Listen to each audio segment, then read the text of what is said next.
Guys, this is सफे and welcome to my YouTube channel. तो अभी हम लोग देखने वाले हैं क्लास 9th के फिजिक्स जो हम लोग पढ़ रहे थे ग्रेविटेशन चैप्टर में। लगभग हम लोगों ने खत्म ही कर लिया था। तो आज जो हमारा टॉपिक होगा ये पूरे ग्रेविटेशन चैप्टर का एक रिवीजन होगा, सिर्फ और सिर्फ उस टॉपिक का जिसपे आपका फॉर्मूले बनता है और उस पे न्यूमेरिकल्स को सॉल्व किया जाता है। मतलब साफ कहने का सेंस हमारा यह है कि जितना भी फॉर्मूला आप पढ़ रखे हो ग्रेविटेशन चैप्टर में, उन सारी बातों को फुल डिटेल में डिस्कस करना है और एक दो क्वेश्चन कोशिश करना है उसको बनाने का। मतलब कुछ बातें कॉन्सेप्ट समझना है, ठीक है। तो आइए अपने टॉपिक को स्टार्ट करते हैं। सबसे पहले हम लोग देखेंगे क्या, gravitational force. Gravitational force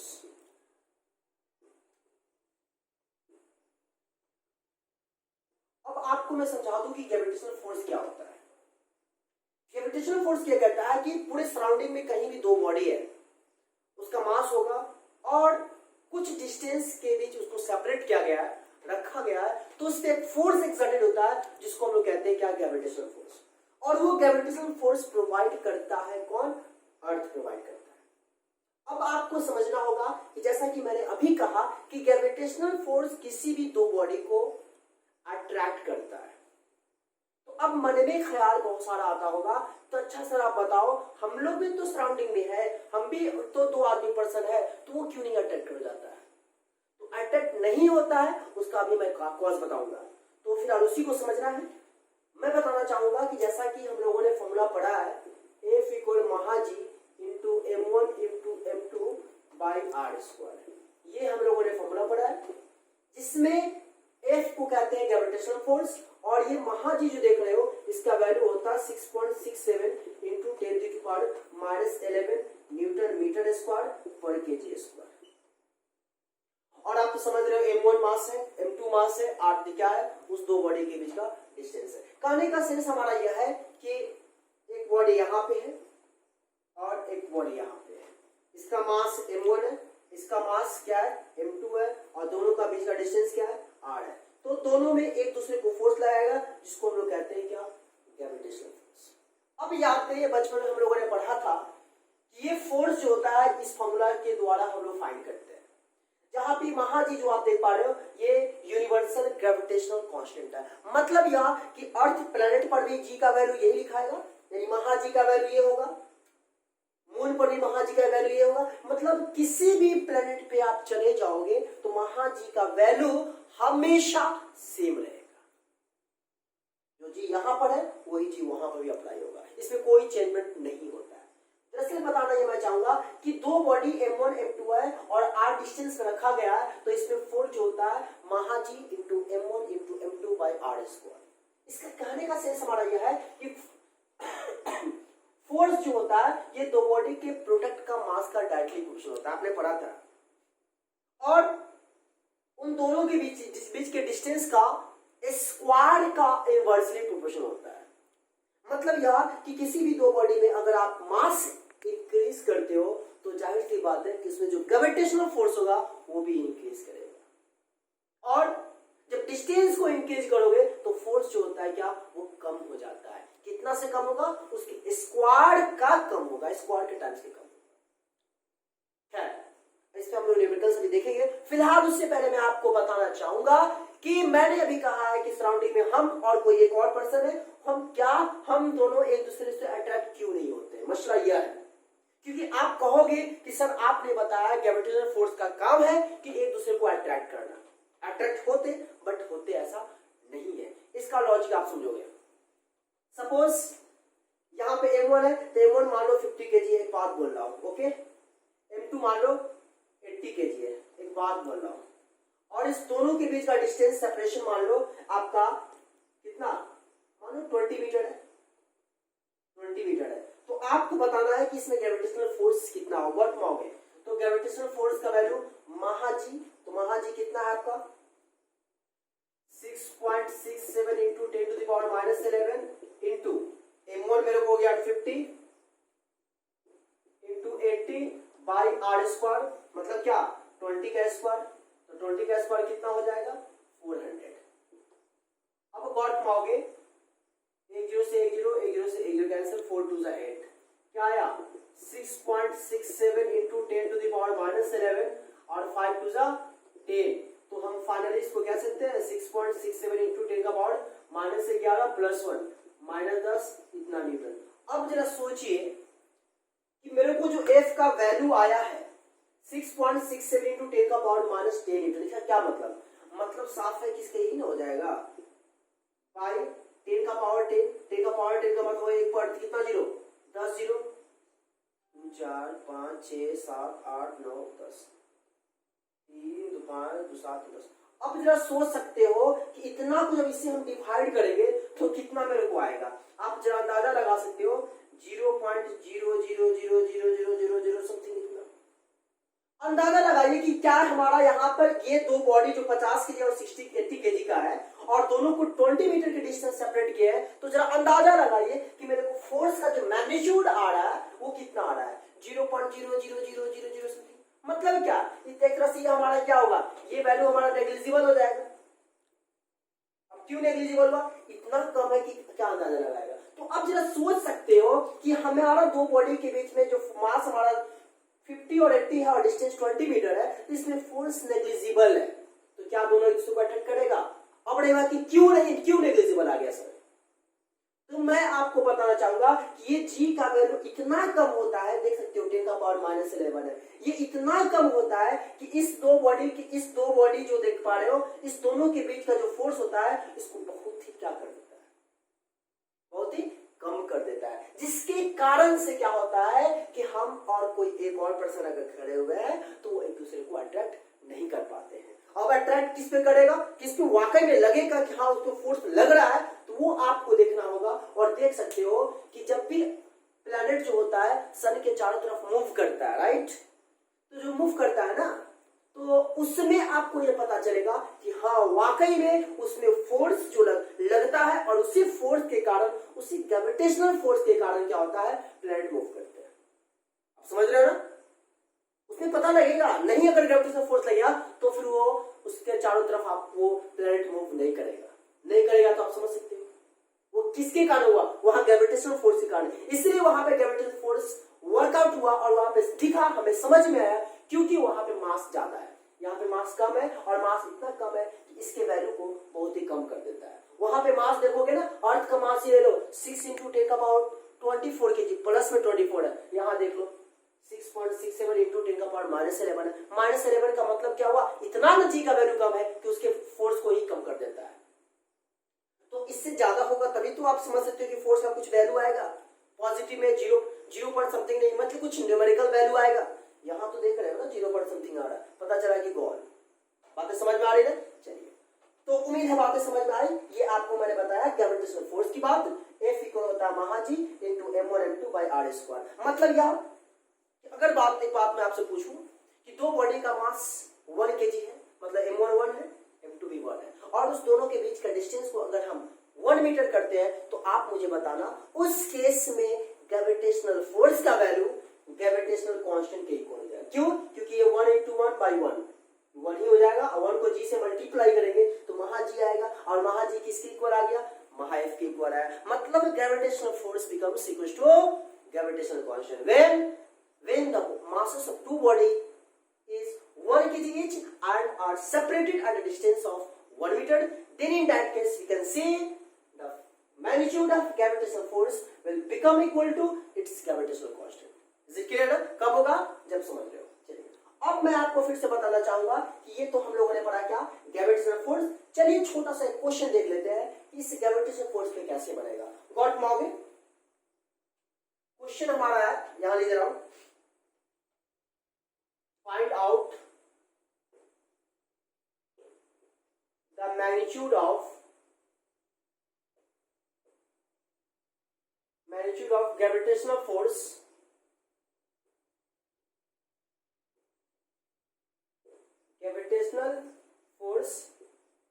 between two objects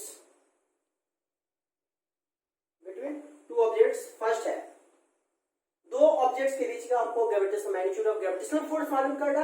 कब? जब मान लीजिए कि if the distance object is doubled. First question है। सेकेंड क्वेश्चन इसी का है, मुझे दिख रहा होगा। अब सेकेंड क्वेश्चन क्या है कि if the masses of two body is doubled। अब क्या कर रहा है, उस दोनों बॉडी का मास को क्या कर रहा है, डबल कर रहा है। थर्ड क्वेश्चन है आपका, if the masses and their distances are doubled। अब यहाँ पे तीन क्वेश्चन मैंने दिया और इस तीन क्वेश्चन का सॉल्यूशन अभी हम लोग देखेंगे। तो आइए इसको सॉल्व करते हैं। तो सबसे पहले बोर्ड को इरेज करना होगा। तो आप देख सकते हो यहाँ पे हमें फाइंड करना है magnitude of gravitational force between two objects. कब, जब दो बॉडी के बीच का डिस्टेंस को हम क्या कर रहे हैं, डबल कर रहे हैं। तो आप देख सकते हो ये बॉडी m1 है और ये बॉडी क्या है, m2 है, और इसके बीच का डिस्टेंस मान लो क्या, r। तो आप समझ सकते हो ग्रेविटेशनल फोर्स हमारा क्या होगा, महा G into m1 m2 by r square. ये तो हमारा ओरिजिनल होगा। अब क्या कर रहा है, दोनों के बीच के डिस्टेंस को क्या कर रहा है, डबल कर रहा है। मास वही रहेगा।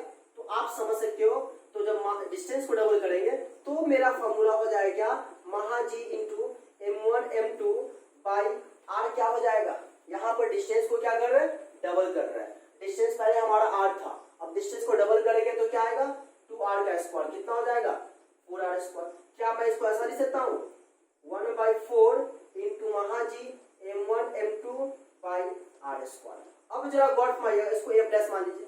अब जरा गॉड फरमाइए, ये f डैश मेरे को आ गया क्या, 1/4 इंटू, और ये इसको हम क्या लिख सकते हैं, महा G into m1 m2 by r square लिख सकते हैं f।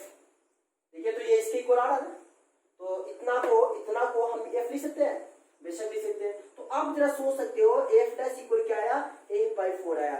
मतलब क्या कि जब किसी भी दो बॉडी के बीच का डिस्टेंस को अगर हम डबल करते हैं तो ओरिजिनल फोर्स से, ओरिजिनल ग्रेविटेशनल फोर्स से क्या होगा, 1/4 कम हो जाएगा।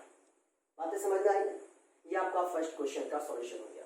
इसी में सेकंड जो आपका क्या कर रहा है, ये फर्स्ट हुआ। सेकंड में हमारा जो कह रहा है, वर्ड बना सकते हो, if the masses of two bodies doubled. तो आप सोच सकते हो कि मास m1 है, मास m2 है, डिस्टेंस r है, तो मेरे को ओरिजिनल ग्रेविटेशनल फोर्स क्या है, g into m1 m2 by r square. अब क्या कर रहा है, दोनों बॉडी के बीच के मास, दोनों बॉडी का मास क्या कर रहे हैं, डबल कर रहे हैं। तो हमारा ग्रेविटेशनल फोर्स होगा क्या, महा जी इंटू m1 क्या होगा, 2m1 इंटू, क्योंकि डबल हो रहा है, दोनों बॉडी डबल हो रहा है, और क्या होगा 2m2 बाई r स्क्वायर। यहाँ पर डिस्टेंस को कुछ नहीं किया जा रहा, सिर्फ कहा जा रहा है क्या कि दो बॉडी है उसके मास को डबल कर रहा है। डिस्टेंस हमारा एज यूजुअल सेम है। तो आप क्या लिख सकते हो, महा G into 4 m1 m2 by r square. तो आप क्या इसको ऐसा लिख सकते हो, 4 into G into m1 m2 by r square. अब जरा देखिए इसको हम क्या लिख सकते हैं, g into m1 m2 by r square किसके इक्वल है, f के इक्वल है। तो कह सकते हैं f dash equal 4 into f। मतलब क्या होगा कि ओरिजिनल फोर्स से न्यू वाला जो फोर्स हुआ, यानी कि जब दोनों बॉडी के मास को डबल करते हैं तो मेरे को फोर्स आएगा क्या, 4 टाइम्स होगा किसका, ओरिजिनल का। बातें समझ में आ रही है? चलिए थर्ड क्वेश्चन की ओर मूव करते हैं। थर्ड में हमारा क्या कर रहा है, if the masses and their distances are double. Mass को भी डबल कर रहे हैं, डिस्टेंस को भी डबल कर रहा है। तो आप सोच सकते हो मास m1 m2 डिस्टेंस r है, तो मेरे को फोर्स का वैल्यू क्या है, महा G into m1 m2 by r square. अब जरा सोच सकते हैं कि अब हमारा क्या होगा, f डैश महा जी, और दोनों बॉडी को हम मास को क्या कर रहे हैं, डबल कर रहे हैं। तो 2m1 into 2m2 by r square क्या होगा, सिंपल सी बात है, डिस्टेंस को भी डबल कर रहे हैं, तो डिस्टेंस हमारा r है, डबल करेंगे तो 2r, और नीचे स्क्वायर होता है तो क्या होगा, 2r का स्क्वायर 4r स्क्वायर। आप देख सकते हो 2 2 4, 2 से 2 कट गया, क्या आया, महा G into m1 m2 by r square. अब बताओ ये क्या है, ये तो हमारा ठीक ओरिजिनल की तरह आ गया। मतलब क्या होगा, f के इक्वल होगा। मतलब f डैश का वैल्यू जो होगा वो f के इक्वल होगा। मतलब यह कि न्यू फोर्स में कोई चेंजमेंट नहीं होगा। जो ओरिजिनल है वही सेम रहेगा। कब? जब दो बॉडी के मास को डबल करेंगे एंड डिस्टेंस को भी डबल करते हैं, then new magnitude of force will become equal to the original magnitude of force. बात समझ में आई है? तो ये हमारा रहा ग्रेविटेशनल फोर्स पे कुछ क्वेश्चंस जो आपने देखा। आपने ये भी समझा कि कोई भी दो बॉडी कब अटैक करेगा, कब अटैक नहीं करेगा, ऐसा कब हमको फील होगा, कब हमको ऐसा फील नहीं होगा कि अटैक करेगा या नहीं करेगा। तो उम्मीद है बातें समझ में आई। चलिए अब हम लोग नेक्स्ट टॉपिक को मूव करते हैं। वो हमारा टॉपिक होगा एक्सेलरेशन ड्यू टू ग्रेविटी। तो आइए हम लोग मूव करते हैं। अब हम लोग स्टार्ट करने वाले हैं एक्सेलरेशन ड्यू टू ग्रेविटी। और ये एक्सेलरेशन ड्यू टू ग्रेविटी क्या होता है थोड़ा सा इस पर डिस्कस कर लेते हैं। एक्सेलरेशन ड्यू टू ग्रेविटी, याद करिए एक्सेलरेशन ड्यू टू ग्रेविटी को हम लोग स्मॉल जी से लिखते हैं। और जैसा कि जानते हैं कि अर्थ पे कोई भी बॉडी हो, मान लो यहाँ पे कोई बॉडी है, तो इसको ना सेंटर की ओर अट्रैक्ट होता है, और सेंटर की ओर जो अट्रैक्ट करता है वो ग्रेविटी की तरफ समझिए, मतलब पूरी बॉडी का वेट जो होता है सेंटर की तरफ होता है। सेंटर पे नहीं होता, सेंटर की तरफ होता है। सेंटर में होगा तो फिर अलग बात होगी, वो हम डिस्कस करेंगे। तो कोई भी बॉडी हो, जहां भी कहीं बॉडी हो, सबको फोर्स जो होता है कहीं भी लगता है वो सेंटर की तरफ लगता है, मतलब सेंटर की तरफ खींचता है। अर्थ सरफेस पे हो तो हम भी अर्थ सरफेस पे हैं, हमको भी अर्थ के सेंटर की तरफ खींच रहा है। आप भी अर्थ के सरफेस पे हो, आपको भी कहां खींचा जा रहा है? अर्थ अपने सेंटर की तरफ अट्रैक्ट करता है। तो हम लोग अभी देखने वाले हैं एक्सेलरेशन ड्यू टू ग्रेविटी। तो आपने पढ़ा था acceleration due to gravity on earth, आपने पढ़ा था 9.8 मीटर पर सेकेंड स्क्वायर। इसी को अगर हम लिखते हैं तो राउंड फिगर में 10 मीटर पर सेकेंड स्क्वायर, राइट। 9.8 को 10 मीटर पर सेकेंड स्क्वायर भी कहते हैं। और याद करिए हम लोगों ने पढ़ा था कि acceleration due to gravity on moon 1.63 metre पर सेकेंड स्क्वायर। तो याद करिए हम लोगों ने ये डिस्कस किया था कि acceleration due to gravity on moon 1/6 of acceleration due to gravity on earth होता था। जब आप यहां पर रखोगे 1/6 इंटू 9.8 तो पता चलेगा, सॉल्व करोगे तो आपको आएगा 1.63 मीटर पर सेकेंड स्क्वायर। इसमें हम लोगों ने सॉल्व भी किया था कैसे फाइंड करते हैं, और इसका जो हमारा बेसिकली फॉर्मूला जो था स्मॉल जी इक्वल महाजी into M E by R E का स्क्वायर, ये हम लोगों ने पढ़ा था।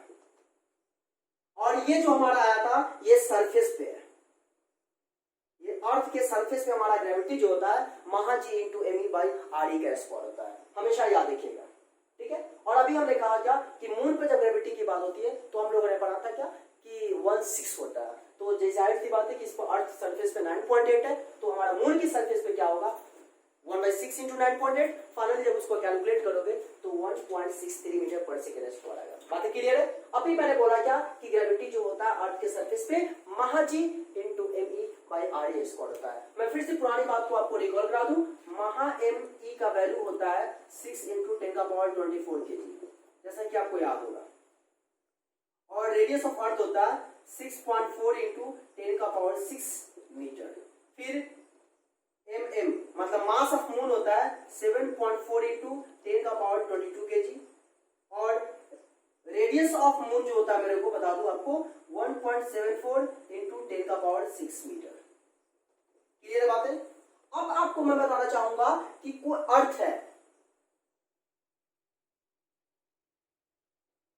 यहां पे अगर कोई बॉडी है और ये आर ई है और ये एम ई है, तो याद करिए यहां पे हमारा ग्रेविटी होता है कितना 9.8 मीटर पर सेकेंड स्क्वायर।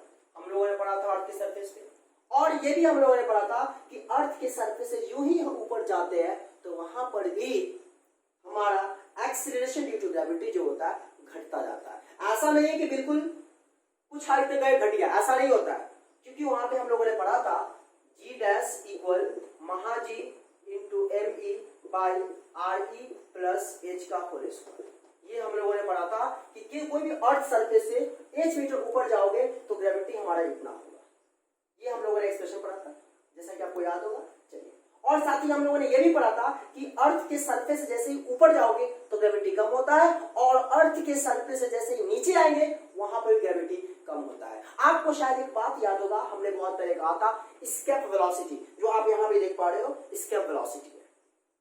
Root √2gm/r। ये क्या होता है कि एक ऐसे वेलोसिटी से किसी बॉडी को हम ऊपर फेंकते हैं कि वो अर्थ के रीजन पर, अर्थ का जो सराउंडिंग है वहां जहां पे ग्रेविटी अप्लाई होता है उस रीजन को क्रॉस करने के बाद, यानी क्रॉस कर जाता है तो फिर उसके बाद रिटर्न वो नहीं आता है, तो ऐसे वेलोसिटी को बोलते हैं एस्केप वेलोसिटी। जैसे रॉकेट को जो लॉन्च किया जाता है वो दरअसल इसी स्पीड से एस्केप वेलोसिटी उसको कहते हैं, हिंदी में कहते हैं प्लायन वेग, √2gm/r।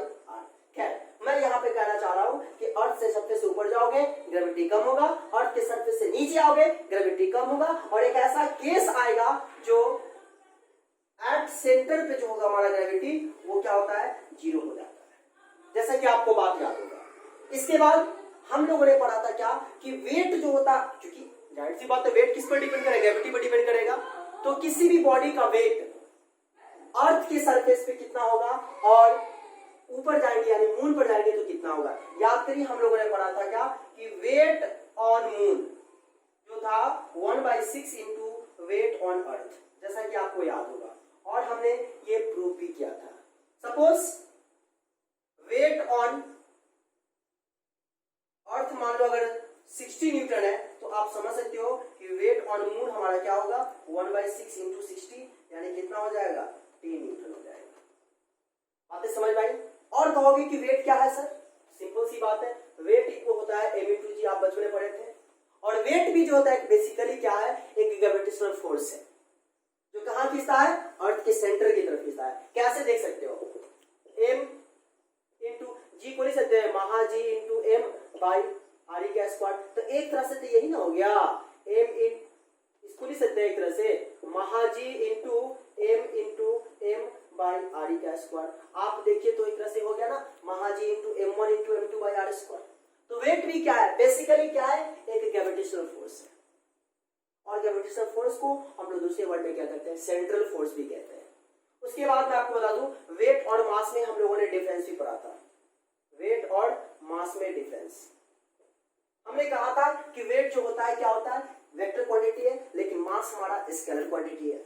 मैंने ये भी कहा था कि वेट जो होता है क्या हो सकता है, वो वेरी करता है प्लेस टू प्लेस, लेकिन मास क्या होता है, वेरी नहीं करता है। फिर उसके बाद मैंने कहा था वेट 0 हो सकता है लेकिन मास 0 कभी नहीं हो सकता, मास कुछ ना कुछ होगा।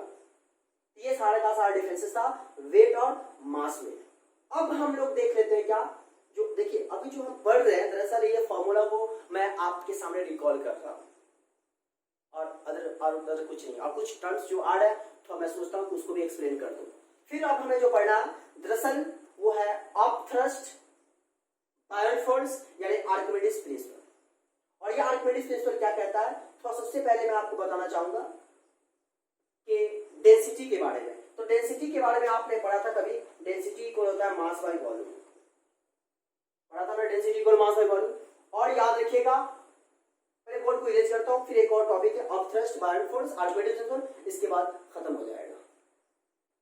तो फाइनली आप देख सकते हो बोर्ड क्लीन हो चुका है। लेकिन जैसा कि अभी मैंने कहा था आर्किमिडीज प्रिंसिपल के बारे में बताऊंगा, और आर्किमिडीज साहब इस प्रिंसिपल में क्या क्या कहते हैं, ये सब बातें डिस्कस हम लोग कल की वीडियो में करेंगे। आज रहने देते हैं क्योंकि वीडियो लंबा हो गया, और ज्यादा लंबा भी ज्यादा बेहतर नहीं है, क्योंकि हर कुछ भी पढ़ना, थोड़ा सा ही पढ़ना, हर कॉन्सेप्ट को क्लियर करते हुए पढ़ना। ऐसा नहीं कि बहुत सारा पढ़ लेते हैं, बातें कुछ बचा नहीं, कुछ डाइजेस्ट हुआ नहीं, तो वो भी बेकार है। खैर, तो आर्किमिडीज प्रिंसिपल क्या कहता है ये सब बातें पढ़ेंगे हम लोग कल की वीडियो में। इसमें पढ़ना है बायोट फोर्स, अपथ्रस्ट, बायोंसी, और उस पे 1-2 न्यूमेरिकल्स भी पढ़ना है। रिलेटिव डेंसिटी क्या होता है, कोई बॉडी कब डूबता है, कोई बॉडी कब फ्लोट करता है, और क्या होता है, ये सारा का सारा कंडीशन हम लोग कल के वीडियो में देखेंगे। तो अभी आज के लिए इतना ही रहने देते हैं। तो मेरे ख्याल से आज इतना ही।